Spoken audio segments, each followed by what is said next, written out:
сактоо тууралуу. Лабораториялык шартта алынган жана такталып, идентификация болуп, аныкталган өлгөсү бул жакта өзүңүз. Ош шаарына кирип жаткан бардык жемиштер, азыктар дал ушул лабораториядан текшерилип, анан гана өлкө аймагына кирүүгө мүмкүнчүлүк алышат. Мында тонналап импорттолуп жаткан азыктардын үлгүлөрү лабораториялык текшерүүгө алынат. Адамдардын ден соолугуна зыяны жок.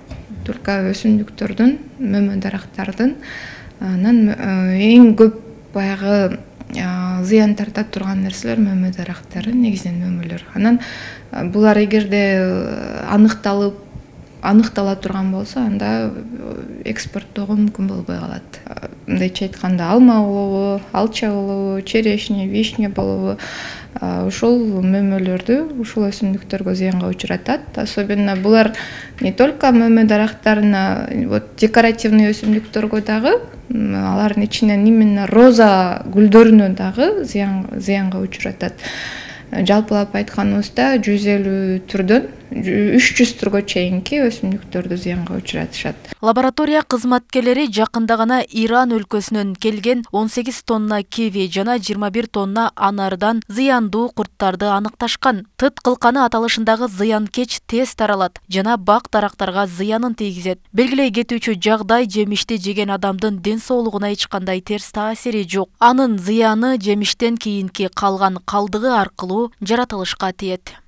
Биздин баягы функционалдык милдетибизге кирет да, дайыма келген үлгүлөрдү дыкаттык менен текшерип, анан жылына бир 4-5тен ушундай окуялар болуп турат. Бул мындай окуя болгондо сөзсүз түрдө биз алып келген баягы үлгүнү алып келген инспекторго, управленияга, анан департаментке чейин бул бардыгына баягы белги берилип, ушундай чыкты деп кабар берилет. Алар баягы мыйзам чегинде өздөрүнүн жумушун аткарышат. Зыяндуулукту аныктап берүү менен лабораториянын иши бүтөт. Андан ары чара колдонуу башка мамлекеттик органда. Мындайда товарды өлкөгө киргизбей артка кайтаруу же жок кылуу чаралары колдонулчу. Бирок бул жолу тиешелүү органдар эскертүү берип, сөз болуп жаткан анар жана кивилерди базарларда эмес, сок чыгаруучу жайларга сатуу шарты менен өлкөгө киргизишкен. Алар зыянсыздандыруу чараларын аткарышканын өзүбүз көзөмөлгө алабыз деп ишендиришүүдө. Ишкер алып барып, ошону сатууга чыгарбайт.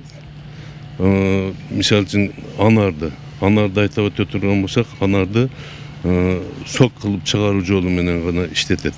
Башка биз ошондой түшүнүк каттарды алдык. Ишкерлерден түшүнүк катын алып, документтерин Иран өлкөсүгө нотификацияга даярдап бердик.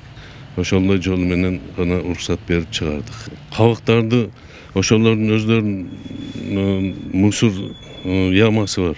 Ямага таштап көмүп салышат. Ошентип чукурга баштап салып, күйгүзүп, бензин чачып туруп күйгүзөт. Күйгүзүп бүткөндөн кийин калдыктарын көмүп салышат. Биринчи жолу келгенге ошондой шарт менен уруксат бердик. Эми кийинки келгенini бизде эки эле жол бар. Возврат или уничтожение жолу менен жолу бар. Эки эле жолу бар.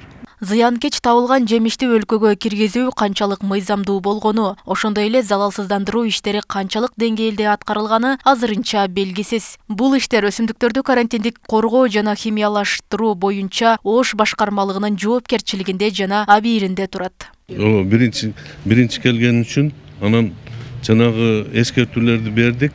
Ошон үчүн возврат уничтожение кылбадык. Анан бул деген баягы bir машина жүк, мисалы үчүн 25 тонна келет да машинада, анан бир канча акча турат.